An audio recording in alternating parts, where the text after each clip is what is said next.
ஒரு வேத பகுதியை நாம் வாசிக்கலாம். மத்தேயு 24 அதிகாரம் 14 வசனம். மத்தேயு 24 அதிகாரம் 14 வசனம்.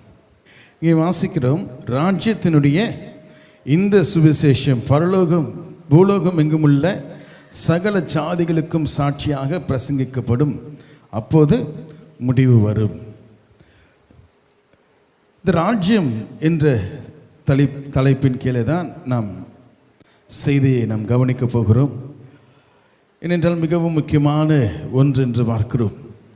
ராஜ்யம் என்று சொல்லும் பொழுது வேதத்தின் அடிப்படையில் கவனிக்கும் பொழுது பல காரியங்கள் நாம் கவனித்து கொண்டிருக்கிறோம், பல காரியங்களை நாம் பார்த்திருக்கிறோம், கேட்டிருக்கிறோம். ராஜ்யம் என்று சொல்லும் வரும் பொழுது அதை வேதத்தின் அடிப்படையில் இயேசு கிறிஸ்து எந்த ராஜ்யத்தை கொண்டு வரும்படியாக இந்த பூமிக்கு வந்தார் என்று சொல்லப்படுகிறது? பரலோக ராஜ்யம் என்று சொல்லப்படுகிறது. பரலோக ராஜ்யம் சமீபமாக இருக்கிறது, பரலோக ராஜ்யம் சமீபமாக இருக்கிறது என்று ஆண்டவர் அங்கே யோவான் ஸ்நானகனும் சரி, தொடர்ந்து கிறிஸ்துவும் சரி, அந்த செய்திகளை, அந்த வார்த்தைகளை சொன்னதை நாம் கவனிக்கிறோம். அப்படி இருக்கும் பொழுது இன்னொரு ராஜ்யம் நம்முடைய வேதத்திலே பார்க்கிறோம். இது தேவனுடைய ராஜ்யம். தேவனுடைய ராஜ்யம் என்று சொல்லுகிறதற்கும் பரலோக ராஜ்யம் என்று சொல்லுகிறதற்கும் என்ன வித்தியாசம் இருக்கிறது? இல்லை பிரதர், ரெண்டுமே ஒன்று தான், ரெண்டுமே ஒன்று தான், அதில் எந்த வித்தியாசம் இல்லை அப்படின்னு நினைப்போம் என்றால் நிச்சயமாகவே அது தவறான ஒரு காரியம். எண்ணம். காரணம் என்னவென்றால் இரண்டு ராஜ்யத்திற்கும் வித்தியாசம் இருக்கிறது என்று பார்க்கிறோம். இன்னும் நாம் கவனிப்போம் என்றால் இந்த பூமியிலே நாம் பார்க்கிற எத்தனையோ ராஜ்யங்களை நாம் பார்க்கிறோம். இன்னொரு வகையில் ராஜ்யம் என்று சொல்லப்படுகிறது அரசாங்கம் என்று கூட அழைக்கலாம், அரசாங்கம் என்று கூட நாம் என்ன செய்யலாம், அழைக்கலாம் என்று பார்க்கிறோம்.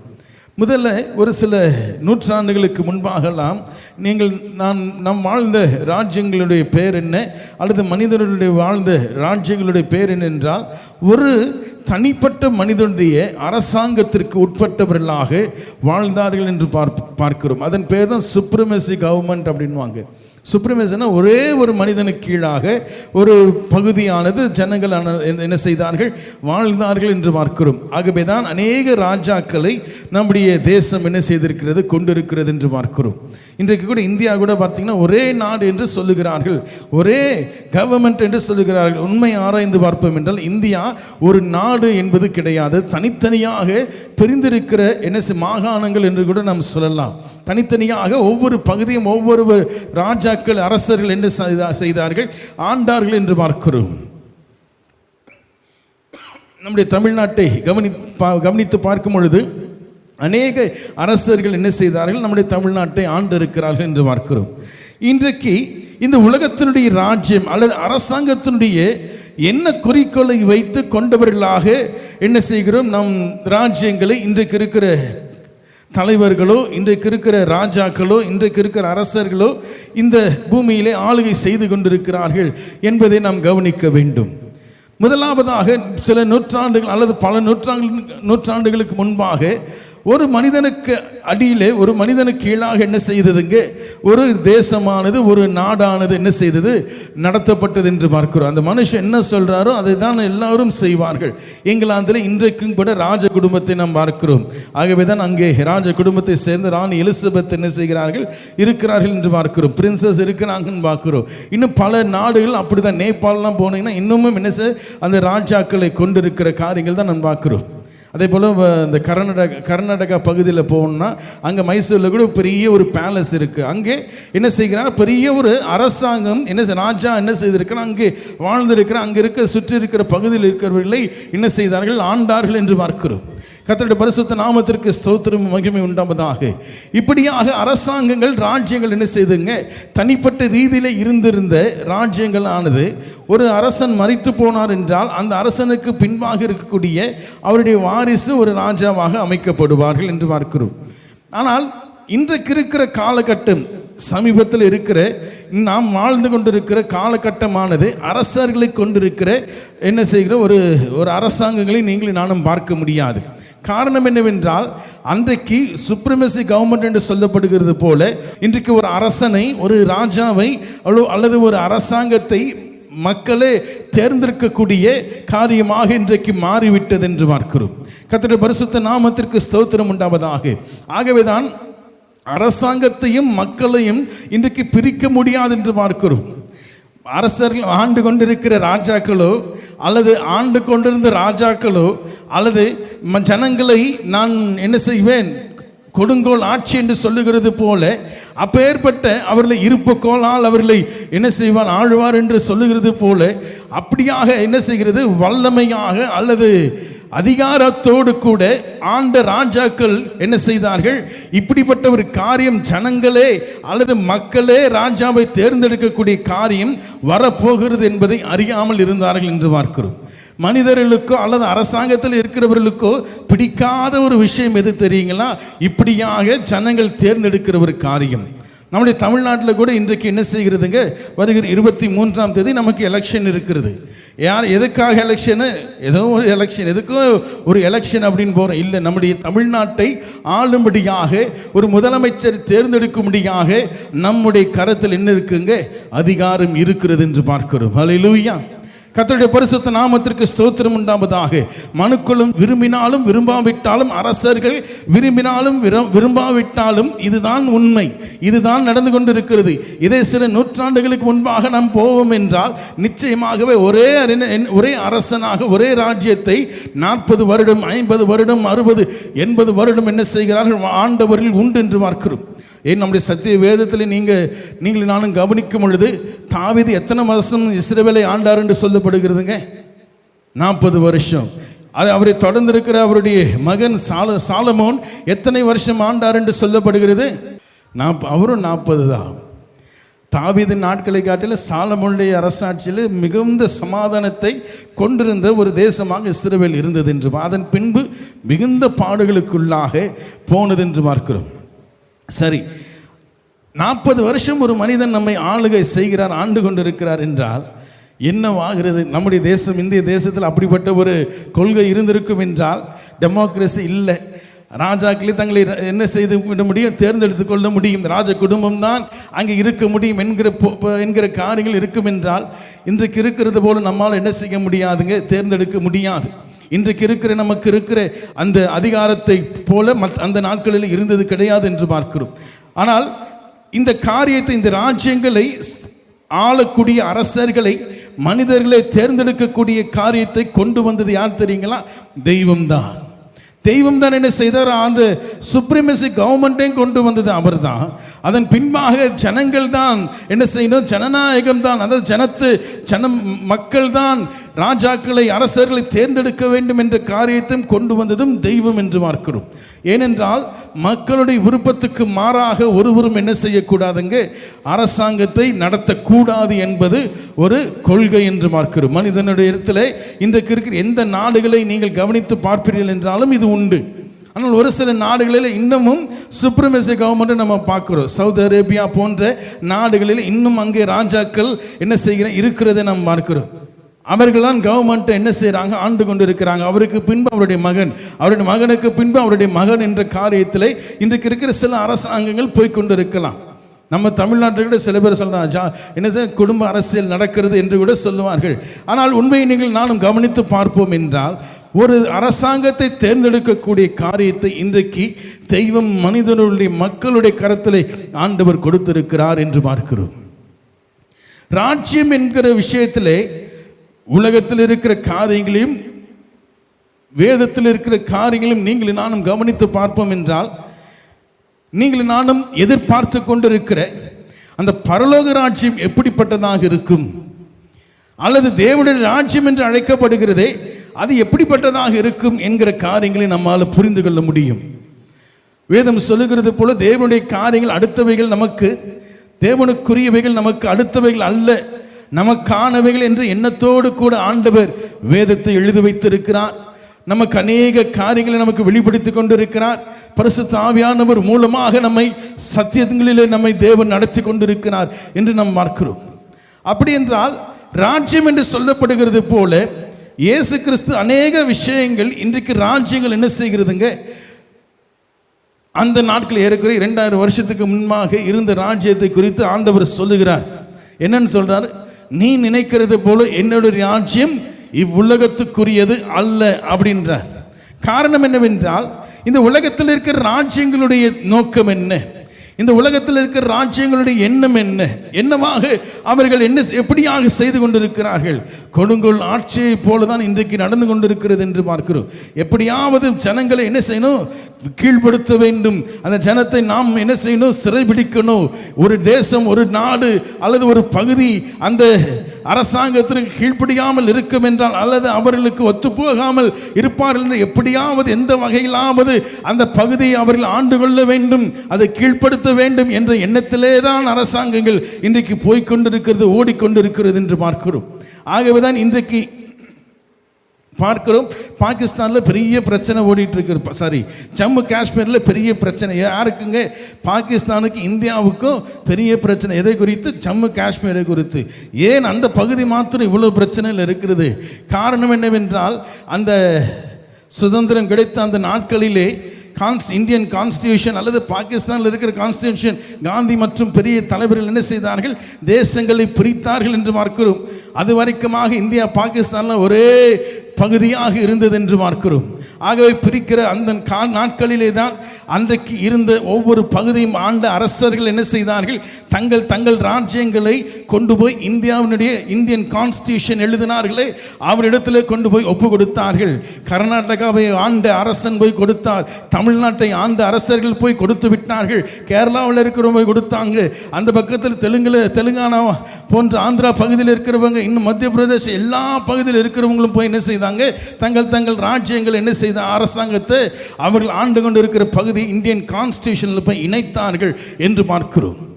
ஒரே கொள்கைக்குள்ளாக, அதாவது ஒரே கவர்மெண்ட்குள்ளாக இந்திய தேசத்தினுடைய கான்ஸ்டியூஷனை கொண்டு போய் கொடுப்பது ஒப்பு கொடுத்தார்கள். ஆனால் ஜம்மு காஷ்மீரில் இருந்த ராஜா மாத்திரம் கடைசி வரைக்கும் நான் யாருக்கு கொடுக்க, பாகிஸ்தானுக்கு கொடுக்கிறேனா இந்தியாவுக்கு கொடுக்கிறேனா என்று அவர் சொல்லாமல் அவர் மரித்து போனார் என்று பார்க்கிறோம்.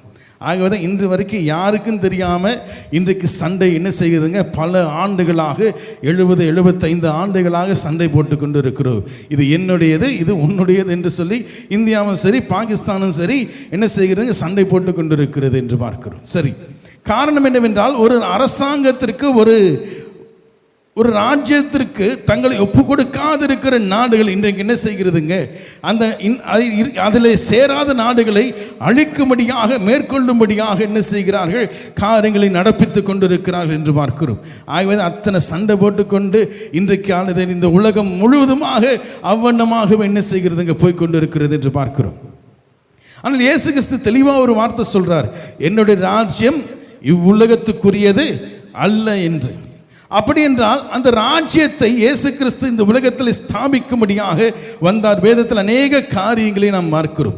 ராஜ்யம் என்ற விஷயத்தில் வரும் பொழுது ஒரு மனிதனுக்கு உட்பட்ட விஷயத்திலே ராஜ்யம் என்று என்றைக்குமே இருக்காது. ஒரு மனிதன், தனிப்பட்ட மனிதன் அரசாங்கம் என்று அழைக்கப்பட மாட்டான். உண்மைதானே?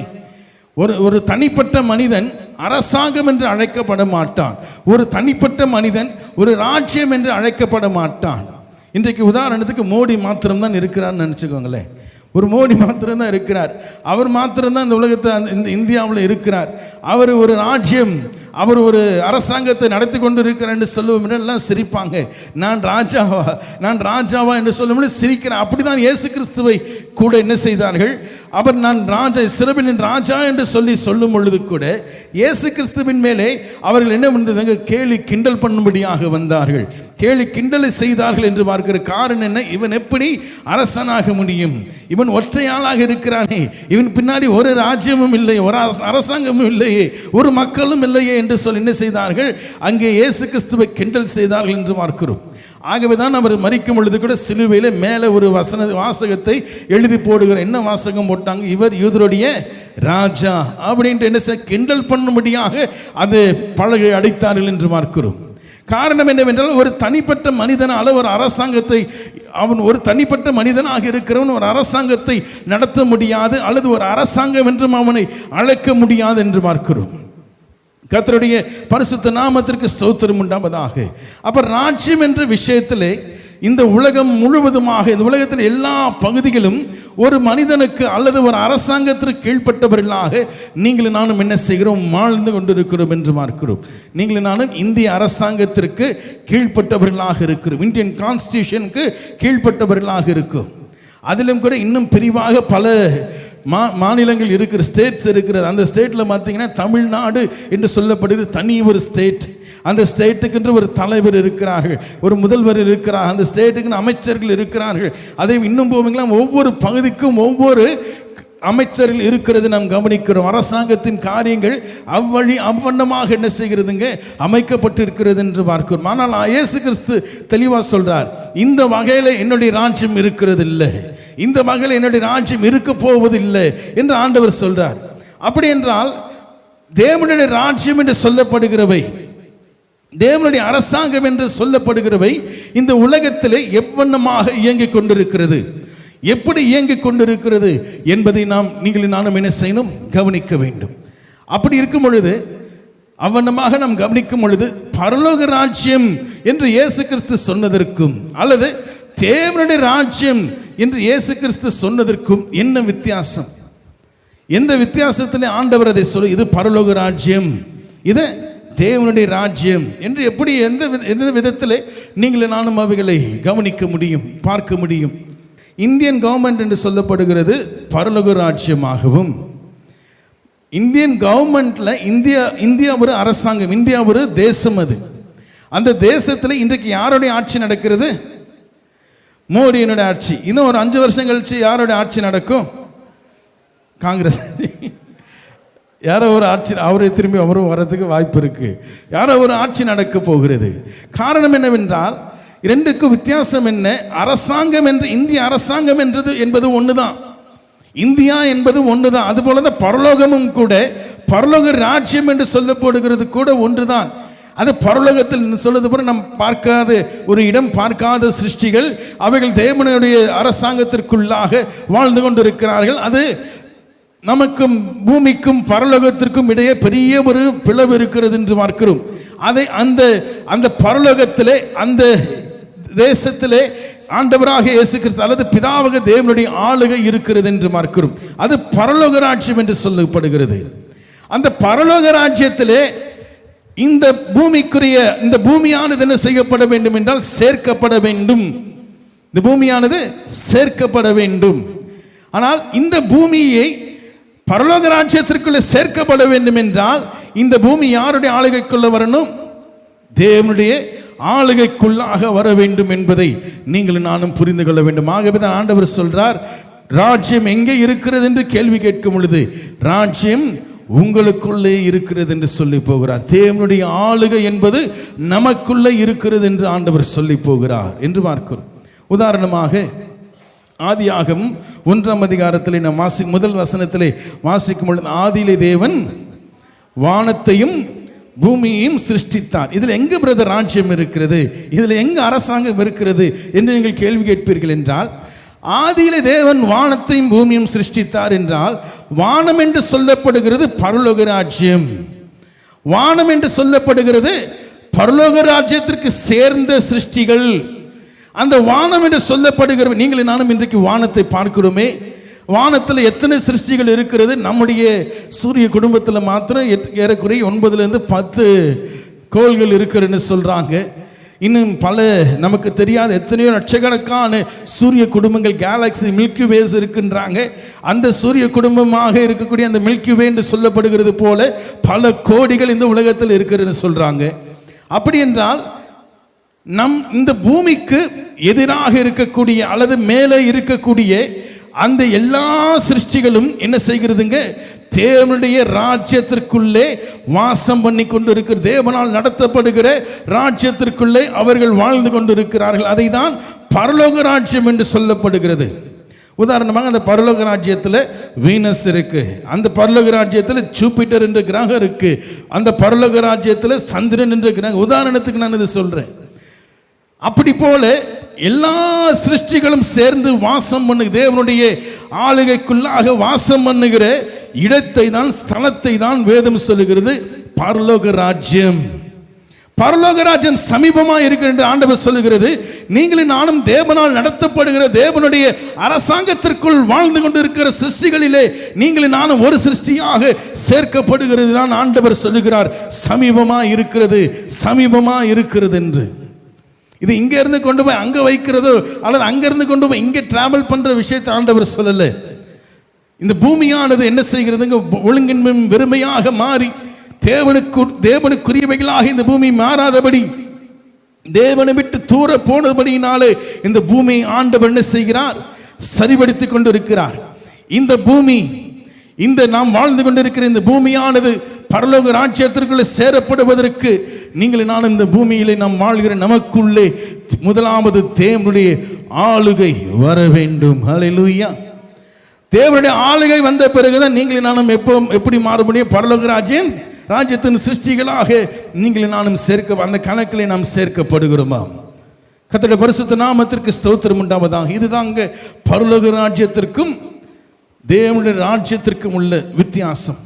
முதலாவது, ஆண்டவர் இயேசு கிறிஸ்து இந்த பூமியிலே வரும் பொழுது, இயேசு கிறிஸ்து இந்த பூமியிலே வரும் பொழுது தேவனுடைய ராஜ்யத்தோடு கூட தான் இயேசு கிறிஸ்து வந்தார் என்று சொல்லப்படுகிறது. அவர் இந்த பூமியிலே தமது ராஜ்யத்தை ஸ்தாபிக்கும்படியாக வந்தார் என்று சொல்லப்படுகிறது. ஆகவே தான் பரலோக ராஜ்யம் சமீபமாக இருக்கிறது, பரலோக ராஜ்யம் சமீபமாக இருக்கிறது, மனம் திரும்புங்கள் என்று ஆண்டவர் சொல்லிக் கொண்டே இருந்தார். ஏனென்றால் எவன் ஒருவன் இயேசு கிறிஸ்துவை சொந்த ராட்சகராக சொந்தமாக ஏற்றுக்கொண்டு இஸ்ரவேல் ஜனம் இன்றைக்கு அந்த நாட்களில் இயேசு கிறிஸ்துவை அரசராக ராஜாவாக அவர்கள் நியமித்திருப்பார்கள் என்றால், ஏற்றுக்கொண்டிருப்பார்கள் என்றால், இந்த பூமி என்றைக்கோ பரலோக ராஜ்யத்தில் போய் சேர்ந்திருக்கும். ஆனால் இயேசு கிறிஸ்துவை, தேவனுடைய ராஜ்யத்தை சுமந்து கொண்டு வந்த இயேசு கிறிஸ்துவை இஸ்ரவேல் ஜனம் இழந்தபடியினாலே, அவர் வேண்டாம் என்று சொன்னபடியினாலே, அவரை கொலை செய்தபடியினாலே என்ன ஆகிவிட்டதுங்க? பரலோக ராஜ்யத்தில் இந்த சிருஷ்டி சேர முடியாமல் இன்றைக்கு இயேசு கிறிஸ்துவை அல்லது தேவனுடைய ராஜ்யத்திற்கு உள்ளாக உட்பட வேண்டும் என்று இருக்கிற ஒவ்வொரு சிருஷ்டியையும் இயேசு கிறிஸ்து மூலமாக தேவனுடைய ராஜ்யத்திலே அவர் சேர்த்து கொண்டிருக்கிறார் என்று வேதம் சொல்லுகிறது. ஹல்லேலூயா. ஆகவேதான் நாம் கடந்த வாரங்களில் எல்லாம் கவனித்தது போல முடிந்தது என்ற காரியத்திலே ஆண்டவர் அந்த ராஜ்ய தேவனுடைய ராஜ்யத்தை என்னவாக இன்றைக்கு வைத்திருக்கிறார் என்று வேதம் சொல்லுகிறது. சபை, சபை ஆண்டவர் என்ன செய்கிற தேவன் வாசம் பண்ணுகிற ஸ்தலமாக இயேசு கிறிஸ்து மாற்றி, இயேசு கிறிஸ்துவை என்ன செய்த சொந்த ரட்சகராக ஏற்றுக்கொள்ளும்படியாக அல்லது சுவிசேஷத்தின் மூலமாக ஏற்றுக்கொள்ளுகிற ஒவ்வொருவரையும் தேவனுடைய ராஜ்யம் என்று அழைக்கப்படுகிற சபையிலே ஆண்டவர் சேர்த்து கொண்டிருக்கிறாரா? ஹல்லேலூயா. அதுதான் சபை, சர்வ சங்கமாகிய திருச்சபை. கர்த்தருடைய பரிசுத்த நாமத்திற்கு ஸ்தோத்திரம் உண்டாவதாக. அப்ப இவ்வாறாக தேவன் இந்த பூமியிலே செயல்பட்டு கொண்டிருக்க 2000 வருஷமாக தேவனுடைய ராஜ்யமாவது நம்மத்திலே என்ன செய்துங்க வலம் வந்து கொண்டிருக்கிறது. அவருடைய ஆளுகை இருந்து கொண்டிருக்கிறது. அது மறைவாக இன்றைக்கு இருக்கிறது. வெளியரங்கமாக இருந்திருக்க வேண்டிய பரலோக ராஜ்யமாக இருந்திருக்க வேண்டிய அவருடைய அரசாங்கம் இன்றைக்கு தேவனுடைய ராஜ்யம் என்று அழைக்கப்படுகிற சிறு சபைக்குள்ளாக என்ன செய்யப்பட்டிருக்கிறங்க, அவை நடத்தப்பட்டு கொண்டிருக்கிறது என்று பார்க்கிறோம். இந்த உலகத்தில் ஒரு ராஜ்யம் இருக்கிறது. இந்த உலகத்தில் அரசாங்கங்கள் உண்டு. இந்த உலகத்தில் அநேக காரியங்கள் இருக்கிறது. ஆனால் நீ இந்த உலகத்தின் அரசாங்கத்தில் அங்கமுள்ளவனாக இருக்கிறாயோ இல்லையோ, அல்லது இந்திய தேசத்திலும் ஒரு பிரஜையாக இருக்கிறாயோ இல்லையோ, அல்லது எந்த தேசத்திலும் பிரஜையாக சிட்டிசனாக இருக்கிறாயோ இல்லையோ, நீங்களும் நானும் தேவனுடைய ராஜ்யத்திற்கு உட்பட்டவர்களாக, தேவனுடைய ராஜ்யத்தில் பங்குள்ளவர்களாக, தேவனுடைய சபையிலே நீங்களும் நானும் அங்கமுள்ளவர்களாக மாற்றப்பட வேண்டும் என்பதை நம் ஒரு நாளும் மறந்து போகக்கூடாது. குடியுரிமை நம்முடைய இந்திய தேசத்தில் நமக்கு கொடுக்கப்பட்டிருந்தாலும் நீங்களும் நானும் தேவனுடைய ராஜ்யம் என்று சொல்லப்படுகிற அந்த ராஜ்யத்திற்குள்ளாக பரலோக ராஜ்யத்தினுடைய குடியுரிமை பெற்றவர்களாக நீங்கள் நானும் வாழ வேண்டும் என்று சொல்லுகிறார். ஹல்லேலூயா. கர்த்தருடைய பரிசுத்த நாமத்திற்கு ஸ்தோத்திரம் உண்டாவதாக. அப்போ ராஜ்யம் என்று சொல்லப்படுகிறவை இன்றைக்கு மனிதன் என்ன செய்து கொண்டிருக்கிறான்? எடுத்து தன் கையில் வைத்தவைகளை ஆண்டு கொண்டிருக்கிறான். இதை தான் ஆண்டவர் சொன்னார். இதுதான் ஆண்டவர் வெளிப்படுத்தின ஆதியாகமத்தில் சொல்லும் பொழுது, இந்த கனியை நீ புசிக்கிற நாளிலே என்ன செய்யப்படுவாய்? சாகவே சாவா என்று ஆண்டவர் சொல்றார். காரணம் என்னவென்றால், சாகவே சாவா என்ற விஷயமானது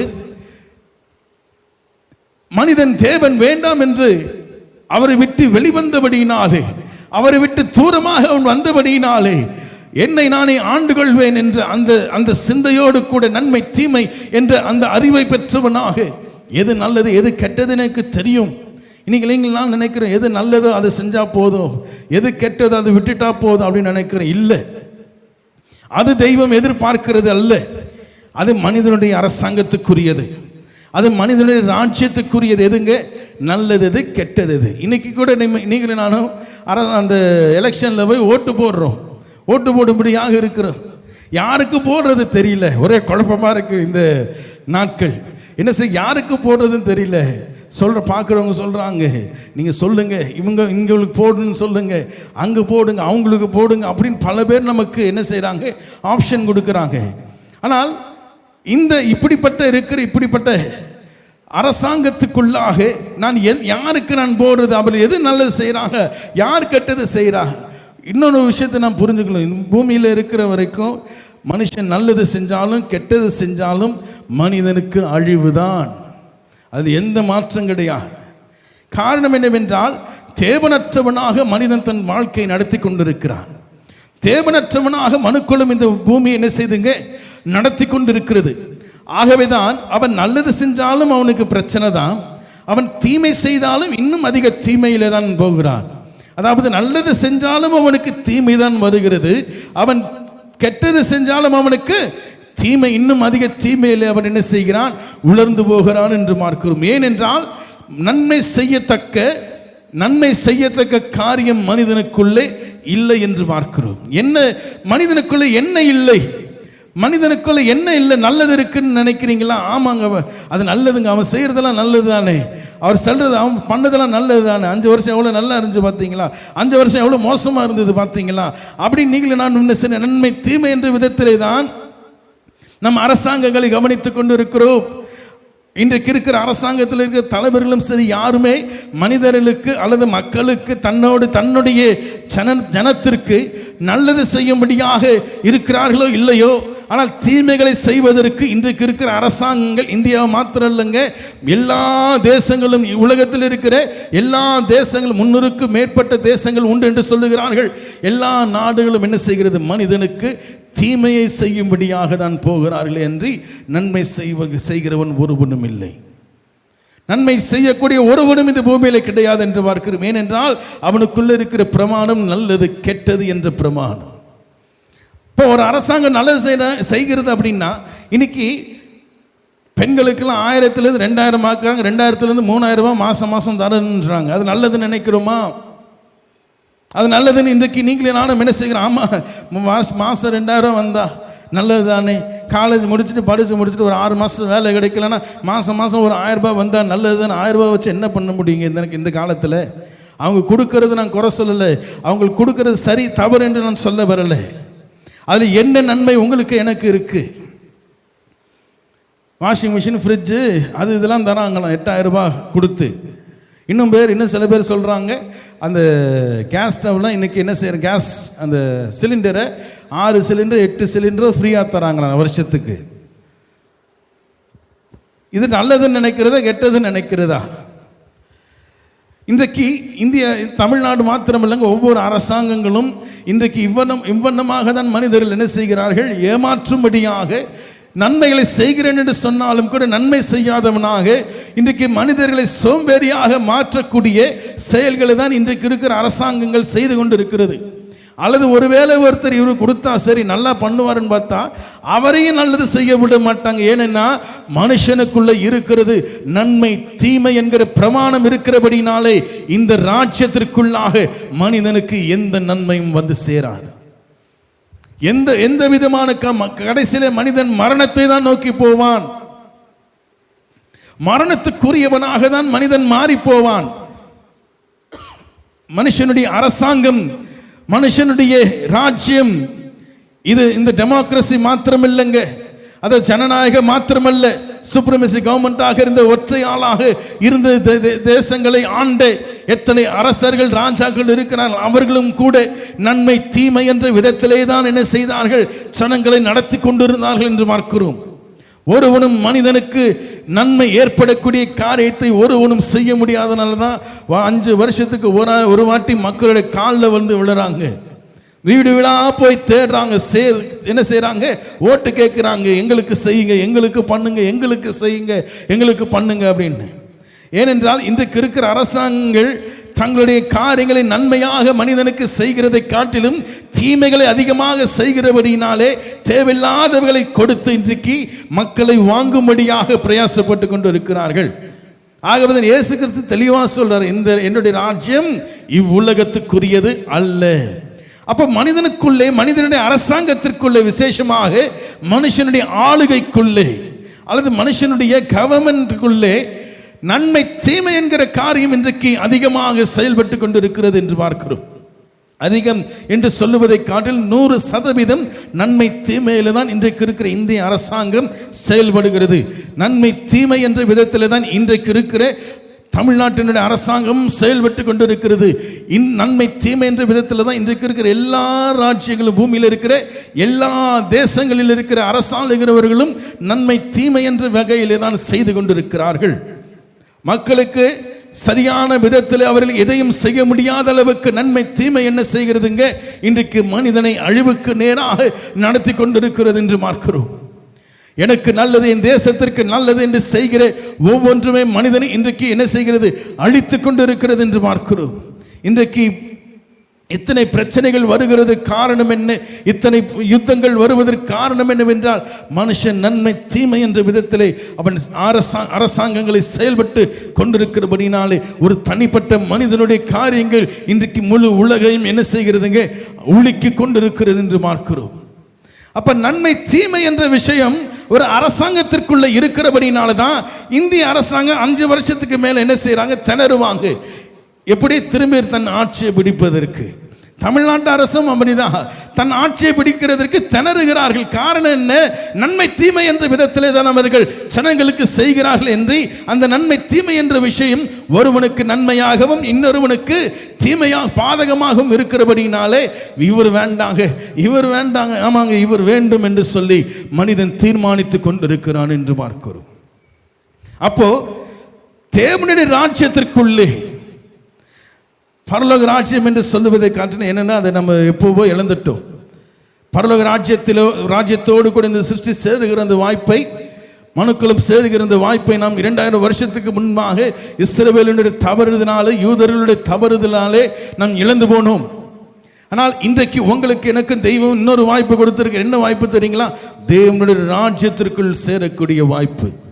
இந்த தேவனுடைய ராஜ்யத்திற்குள் சேருகிற நீங்களும் நானும் நன்மை தீமை என்ற அடிப்படையில் நீங்களும் நானும் என்ன செய்யப்படுகிறது இல்லைங்க? நடத்தப்படுகிறது இல்லை. இந்த ராஜ்யத்திற்குள்ளாக நன்மை தீமையில நடத்தப்படும்படியாக தான் எல்லா ஜனங்களும் அந்த ராஜ்யத்தை தேடி ஓடுகிறார்கள். இன்னொரு வகையில் சொல்லணும்னா சபையை தேடி என்ன செய்கிறாங்க? நன்மை தீமை என்ற விதத்திலே தான் ஓடுகிறார்கள்.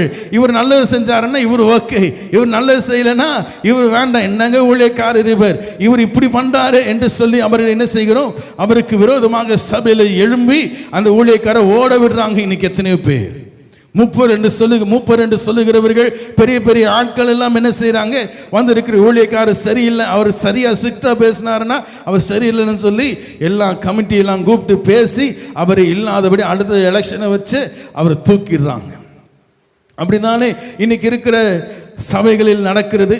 அரசியலை காட்டிலும் மிக மோசமாக நன்மை தீமை சபைகளிலே நடந்து கொண்டிருக்கிறது. நான் சொல்றது இந்த இப்படிப்பட்ட சபையை குறித்தோ அல்லது அரசாங்கத்தோடு கூட இந்திய அரசாங்கம் போன்ற அல்லது அரசியலை போல இன்றைக்கு செயல்பட்டு கொண்டிருக்கிற தேவனுடைய ராஜ்யத்தை குறித்து நான் சொல்லாத, சபையை குறித்து சொல்லல. தேவனுடைய ராஜ்யம் என்று சொல்லப்படுகிறவைகள் இன்றைக்கு வெளியரங்கமாக ஒரு கட்டிடத்திலேயோ, வெளியரங்கமாக இருக்கிற ஒரு பெரிய ஒரு கிரவுண்ட்லையோ அல்லது வெளியரங்கமாக இருக்கிற பெரிய ஒரு ஸ்டேடியத்திலேயோ இருக்கிறதல்ல. அந்த தேவனுடைய ராஜ்யம் என்று சொல்லப்படுகிறவை உங்களுடைய என்னுடைய இருதயத்திற்குள்ளே இருக்கிறவை என்று பார்க்கிறோம். என்ன செய்கிறது? உங்களை என்னையும் அந்த தேவனுடைய ராஜ்யம் நன்மை தீமைக்கு ஏதுவாக நம்மை நடத்துகிறதா? இல்லை. நன்மை தீமைக்கு ஏதுவாக நம்மை வழி நடத்தி கொண்டிருக்கிறதா? இல்லை. தேவனுடைய ராஜ்யம் என்று சொல்லப்படுகிறது உங்களையும் என்னையும் ஜீவனுக்கு ஏதுவாக நம்மை நடத்தி கொண்டிருக்கிறது. ஹல்லேலூயா. ஆகவேதான் வேதம் சொல்லுகிறது, எவன் ஒருவன் தேவனுடைய ராஜ்யத்திற்கு உட்பட்டவனாக இருக்கிறானோ அவன் மரித்தாலும் பிழைப்பான், மரியாமலும் இருப்பான். காரணம் என்ன? இந்த ராஜ்யமானது ஜீவனுக்கு ஏற்றபடி ஜீவனுக்குரியதாக உங்களை என்னையும் நடத்துகிற ஒரு ராஜ்யம். ஹல்லேலூயா. அப்ப இந்த உலகத்தில் இருக்கிற சபைகள், தேவனுடைய ராஜ்யம் என்று சொல்லப்படுகிற சபைகள் இன்றைக்கு எப்படியாக செயல்பட்டு கொண்டிருக்கிறது? நன்மை தீமை. அதான் அன்னைக்கு சொன்ன, சபைக்கு வா நல்லதுன்றாங்க, சபைக்கு வரலனா கெட்டது, செபி நல்லது, செபிக்கலனா கெட்டது. ஆனால் யாருமே ஜீவனுக்கு ஏதுவாக சிந்திக்கிறவர்கள் அல்ல. இந்த உலகமே 2 விஷயத்துல தான் அடங்கி போய் கொண்டிருக்கிறது, அதில் அடக்கமாக கொண்டிருக்கிறது. எதுங்க? நல்லது கெட்டது. இந்த ஆட்சி இருந்தால் நல்லது, இந்த ஆட்சி வந்தால் கெட்டது. இவர் தொடர்ந்தார்னா மோசம், இவர் தொடர்ந்தார்னா நல்லது. காரணம் என்ன? இது 2 பிரமாணம் தான். இந்த 2 பிரமாணம் தான் நன்மை தீமை என்கிற பிரமாணம் தான் இன்றைக்கு இருக்கிற அரசியல்ல, அரசாங்கத்தில், தேசங்களிலே, இன்னும் சொல்ல போக வேண்டிய சபைகளிலே செயல்பட்டு கொண்டு இருக்கிறது. ஆண்டவருடைய சமூகத்தில் வந்து ஜெபம் பண்ணி ஒரு நன்மை கிடைச்சாதான் ஆண்டவர் நல்லவர். சுகம் தந்தார்னா அப்பதான் ஆண்டவர் நல்லவர். அப்படிப்பட்ட நன்மை தீமை என்ற அடிப்படையில் நடக்கிற சபையின் மூலமாக, அந்த அரசாங்கத்தின் மூலமாக வருகிற எந்த நன்மையும் உங்களுக்கு எனக்கும் ஜீவனுக்கு ஏதுவாக இல்லாதபடியினாலே, ஜீவனுக்கு ஏதுவாக நம்மை நடத்தாதபடியினாலே, அந்த அரசாங்கத்தின் அந்த சபையின் மூலமாக எனக்கு என்ன நன்மை வந்தாலும், எந்த காரியங்கள் எனக்கு வந்தாலும் அது எனக்கு தேவை கிடையாது. அற்புதமே நடக்கலானா கூட பரவாயில்ல அப்படின்னு தான் சொல்லணும். அற்புதமே நடக்கலை, அங்கே போனால் ஒன்றும் நடக்க மாட்டேங்கிறது பிரதர், அற்புதமே நடக்கலை, என்ன செய்யறது? நடக்கலையா? சந்தோஷம், தொடர்ந்து வாருங்க. சில பேர்லாம் ரொம்ப மன வருத்தத்துக்குள்ளாவாங்க. நான் எத்தனையோ நாள் ஜெபம் பண்ணுறேன், எதுக்கு நடக்கவே மாட்டேங்குது, ரொம்ப கஷ்டமாக இருக்குது, ஒருவேளை ஆண்டவர் என்னை விட்டுட்டாரோ, அவர் என் கூட இல்லையோ அப்படின்ற எண்ணம் வரும். ஆனால் அப்படி இல்லை, தேவன் கூட இருக்கிறாருனால்தான் அப்படிப்பட்ட செயல்கள் நமக்கு நடக்கும். தேவன் நம்மோடு கூட இருக்கிறபடினால்தான் சில காரியங்கள் நம்மை விட்டு, சில காரியங்கள் நம்மை விட்டு போகாமல் இருக்கு. அவரை இன்னும் புரிந்து கொள்ளணும், நன்றாய் அவரை புரிந்து கொள்ளணும், ஜீவனுக்கு ஏதுவாக அவரை புரிந்து கொள்ளணும். நன்மை தீமை என்ற சிந்தனையை நம்மை விட்டு எடுத்து போட்டு ஜீவனுக்குரிய சிந்தையை நாம் கொண்டிருப்போம் என்றால், அதுதான் வேதம் சொல்லுகிறது, ஜீவனுடைய ஆவியின் பிரமாணம். ஜீவனை உடைய ஆவியின் பிரமாணத்திற்குள்ளாக நீங்கள் நானும் என்ன செய்யணும்? நடத்தப்பட வேண்டுமா? இந்த ராஜ்யம் நமக்குள்ள இருக்கிறது என்று எப்படி நமக்கு தெரியும்? இந்த ராஜ்யம் தேவனுடைய ராஜ்யம் என்று சொல்லப்படுகிறது. தேவனுடைய ராஜ்யம் என்பது நான் அதற்குள்ள இருக்கிறேன் என்று எப்படி எனக்கு தெரியும்? அது என்னவாக எதற்கு நேராக நடத்தி கொண்டிருக்கிறது? அநேக காரியங்கள் வேதத்தில் ராஜ்யத்தை குறித்து சொல்லப்படுகிறது. அதில் தான் 1000 வருட அரசாட்சியும் கூட. தேவனுடைய ராஜ்யத்தில் ஒரு பகுதி அந்த 1000 வருட அரசாட்சி. அதை குறித்ததான எண்ணம் நமக்கு, உங்களுக்கு, எனக்கு எப்படி இருக்கிறது? அல்லது இன்றைக்கு தேவனுடைய ராஜ்யம் என்று சொல்லப்படுகிற அவருடைய அரசாங்கம் உங்களுக்குள்ள எந்த வகையில் செயல்பட்டு கொண்டிருக்கிறது? என்னவாக நம்மை நடத்தி கொண்டிருக்கிறது?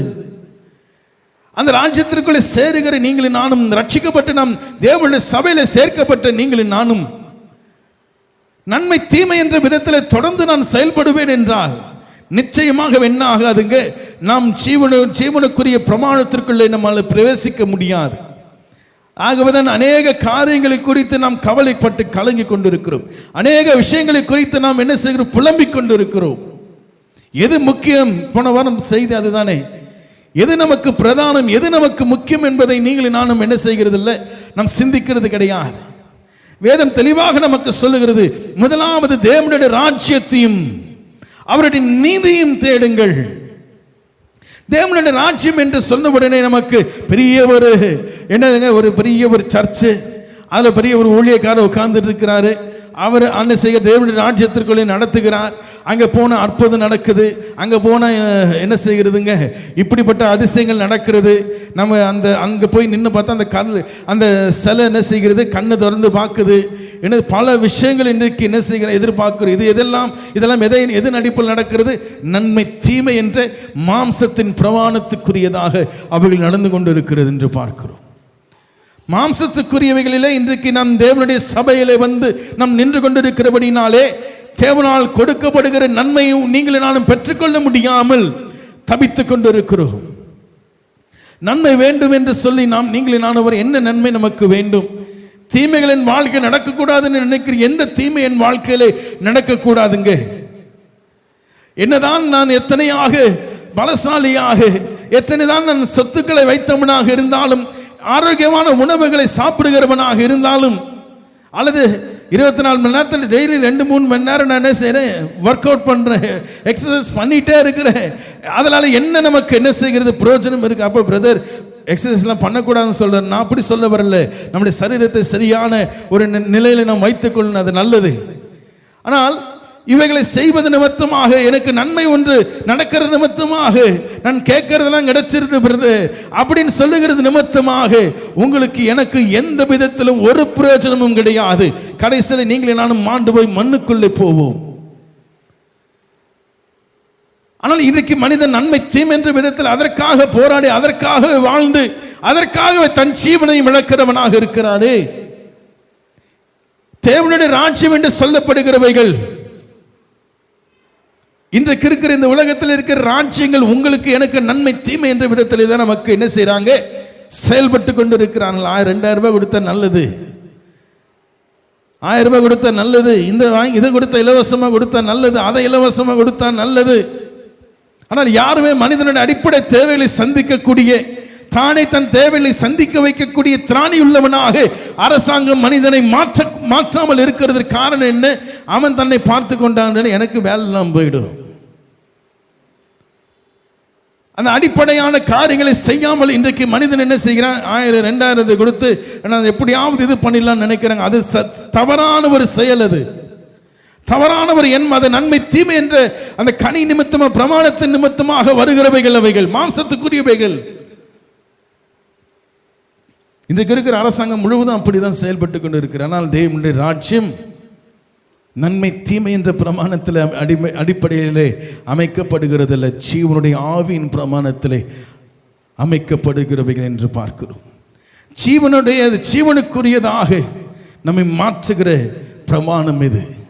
ஒருவேளை இந்த உலகத்தில் நமக்கு வாழ்வதற்கு வசதி இல்லாமல் போகலாம். என் சரீரம் பலவீனப்பட்டு ஒவ்வொரு நாளும் நான் பலவீனத்தோடு கூட தான் நின்று கொண்டு இருக்கிறேன். எங்கே போனாலும் சரியான எத்தனையோ டாக்டரை பார்த்துட்டேன், பரவாயில்ல.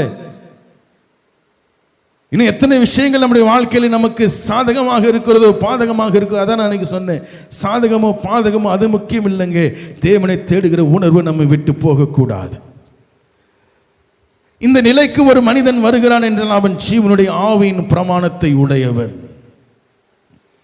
இயேசு கிறிஸ்துவுக்குள்ளாக தேவனுடைய ராஜ்யமானது இருந்தது. அது எப்படி வெளிப்படுகிறது என்று சொல்லி ஆண்டவர் அங்கே சொல்லுகிறதை பார்க்கிறோம். எங்க பார்க்கிறோம்?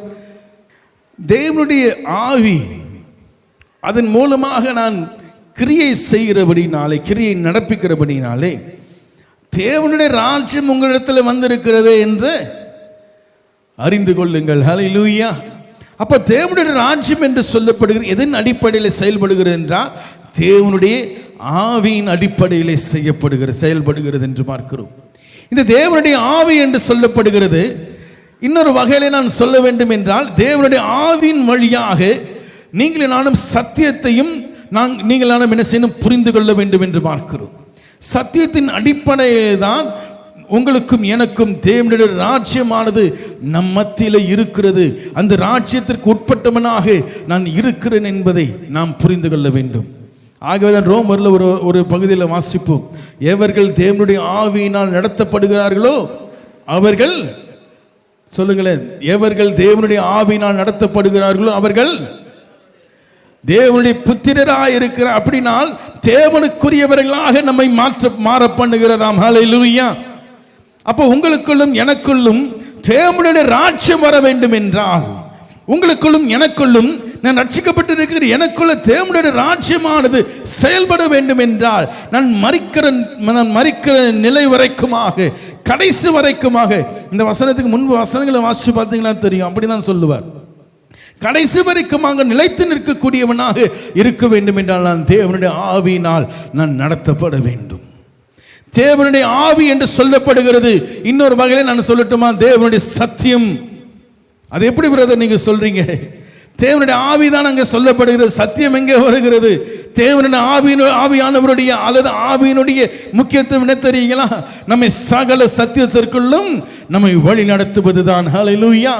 அப்போ உங்களுக்குள்ளும் எனக்குள்ளும் தேவனுடைய ராஜ்யம் எப்படி கட்டப்படுகிறது, உங்களுக்குள்ளும் எனக்குள்ளும் தேவனுடைய ராஜ்யம் எப்படி செயல்படுகிறது என்றால், எந்த அளவுக்கு நான் தேவனை அறிந்திருக்கிறேனோ அல்லது எந்த அளவுக்கு நான் தேவனை புரிந்து கொள்ளுகிறேனோ அந்த அளவுக்கு எனக்குள்ளே தேவனுடைய ராஜ்யம் செயல்பட்டு கொண்டிருக்கிறது. ஹல்லேலூயா.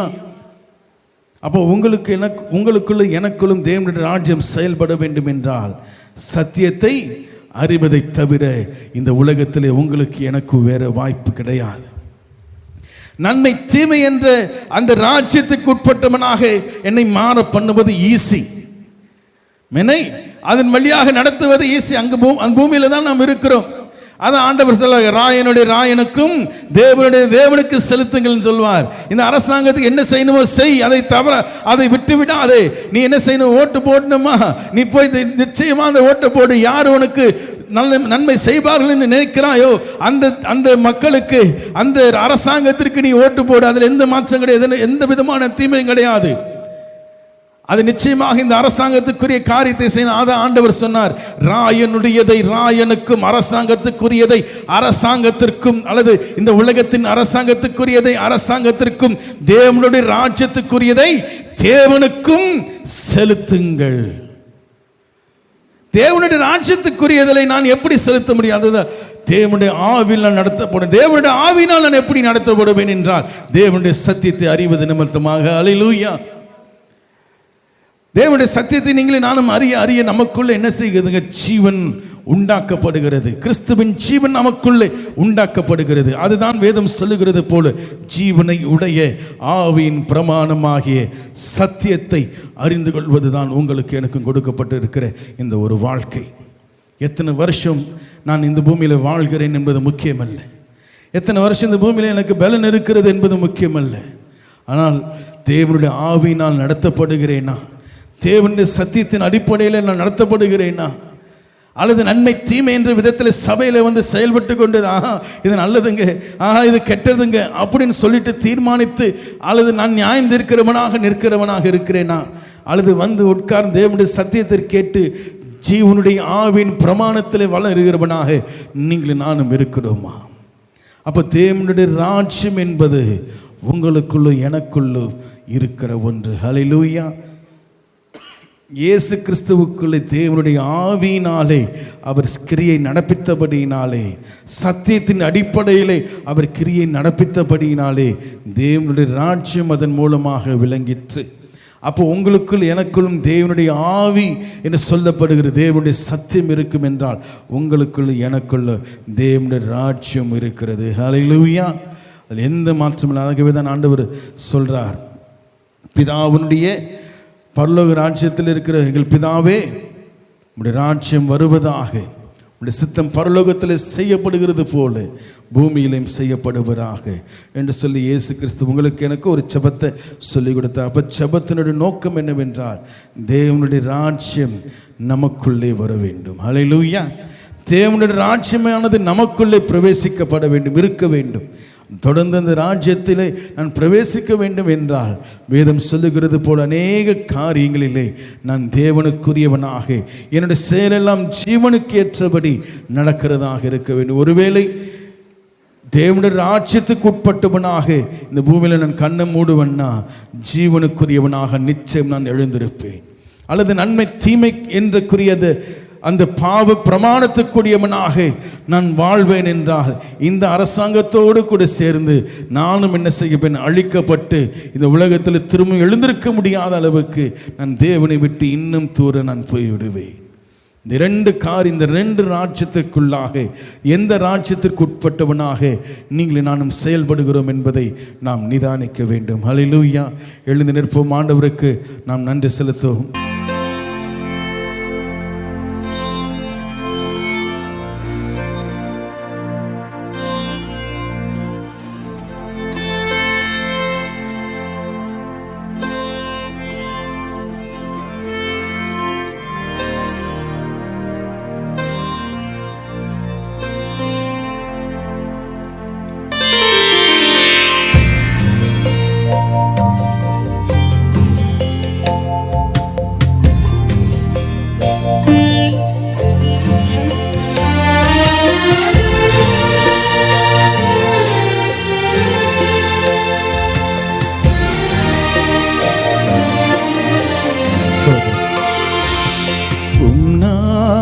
உயரனுமே, அரசு வரணுமே, விருப்பம் நடக்கணுமே. அப்பா பிதாவே, அப்பா அப்பா பிதாவே, அப்பா அப்பா பிதாவே, அப்பா அப்பா பிதாவே, அப்பா நாமம் உயரணுமே, அரசு வரணுமே, விருப்பம் நடக்கணுமே.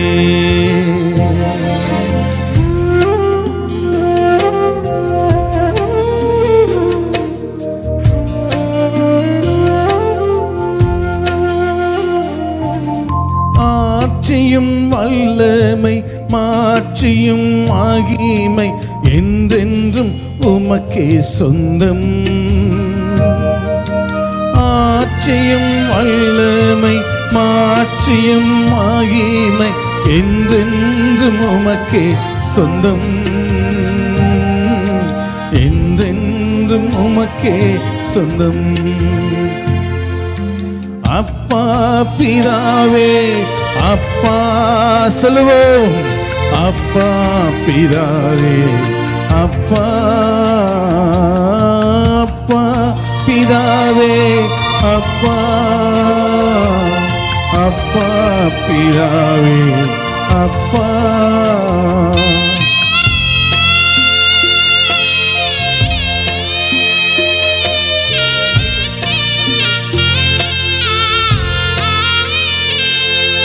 சோதிக்கும் சாத்தானின் சூழ்ச்சியில் இருந்து விடுதலை தாருமையா. சோதிக்கும் சாத்தானின் சூழ்ச்சியில் இருந்து விடுதலை தாருமையா, விடுதலை தாருமையா. சொல்லுவோம், அப்பா பிதாவே, அப்பா அப்பா பிதாவே, அப்பா அப்பா பிதாவே, அப்பா.